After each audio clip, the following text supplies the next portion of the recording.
J'avais envie de faire un film qui parle de comment fonctionne un artiste. Et il me semblait que Edith Piaf était un très bon exemple. C'est l'histoire d'une femme française, une des plus grandes chanteuses. C'est son histoire intime d'une immense artiste.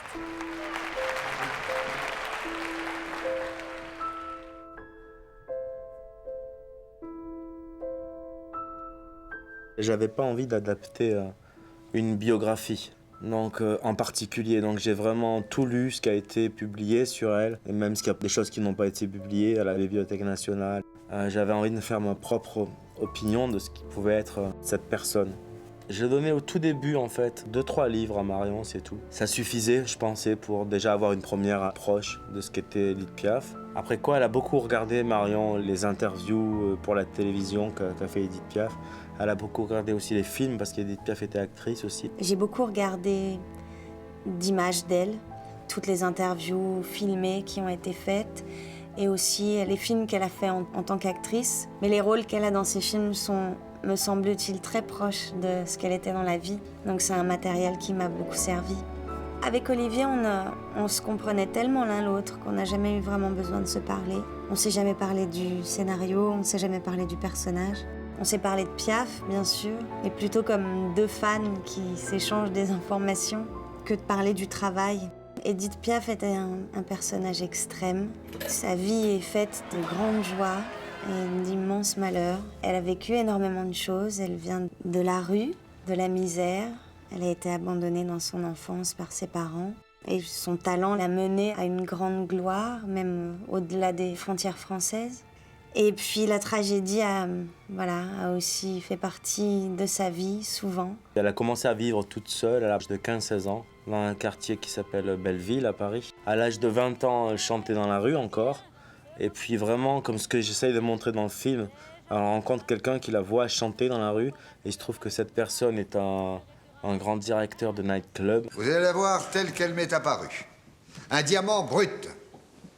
De la rue aux Gernizes, voici la môme Piaf. Il l'invite à chanter dans son cabaret, en fait. Et là, pour la première fois, à l'âge de 20 ans, elle va se retrouver sur une scène, en face d'un public qui est là pour l'écouter et qui n'est pas juste en train de marcher dans la rue. À partir de ce moment-là, quasiment jusqu'à la fin, elle va se retrouver avec vraiment d'être une star en France. Vous êtes merveilleuse.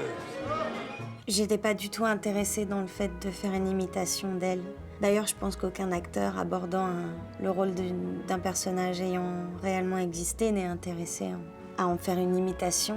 J'avais envie de donner vie à ce personnage et j'avais envie du coup pour ça plutôt, de comprendre son âme, son cœur. Alors je me suis plutôt dirigée vers ce travail-là de compréhension plutôt qu'un travail technique d'imitation de voix ou d'imitation de façon de se comporter. J'espérais en fait qu'au bout du compte, ce travail technique de recherche et de visionnage et ce travail moins technique et moins explicable d'essayer de comprendre quelqu'un, j'espérais que le mélange des deux allait donner quelque chose.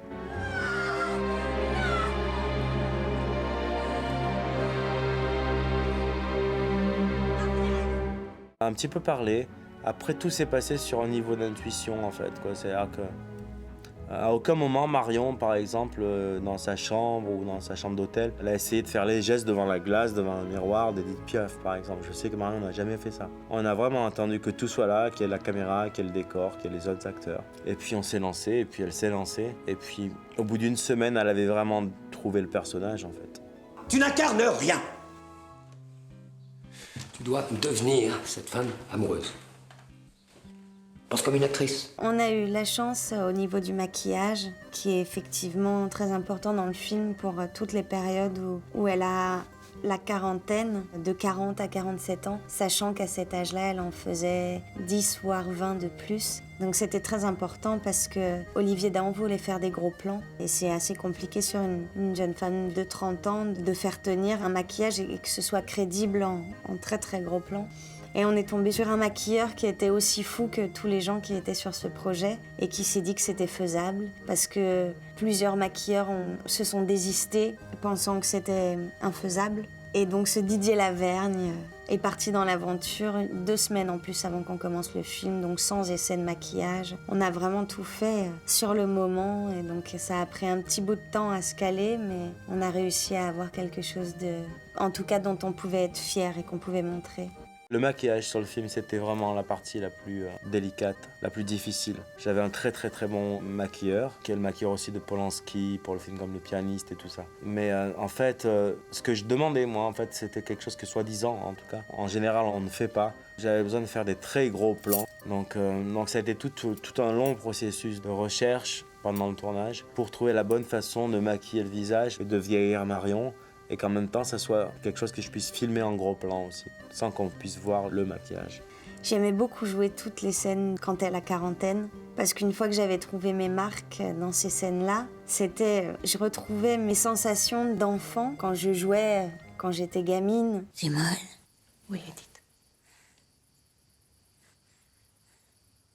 Je ne chanterai plus. J'ai tout aimé de ce projet.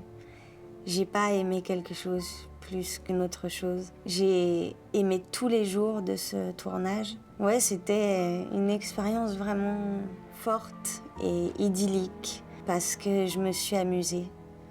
Et on s'est tous amusés énormément. Certainement, ce qui est au cœur de l'histoire, au-delà d'Edith Piaf, mais dans ce que j'essaie de faire en tout cas, c'est de voir comment effectivement quelqu'un de fragile et quelqu'un qui a été abandonné comme ça plusieurs fois pendant son enfance peut arriver à surmonter tout ça et être entre guillemets devenir forte et devenir une personne à apprécier dans le monde entier. On peut apprécier les chansons d'Edith Piaf sans comprendre le français. N'importe qui peut être touché par la voix de Piaf. Ça s'adresse à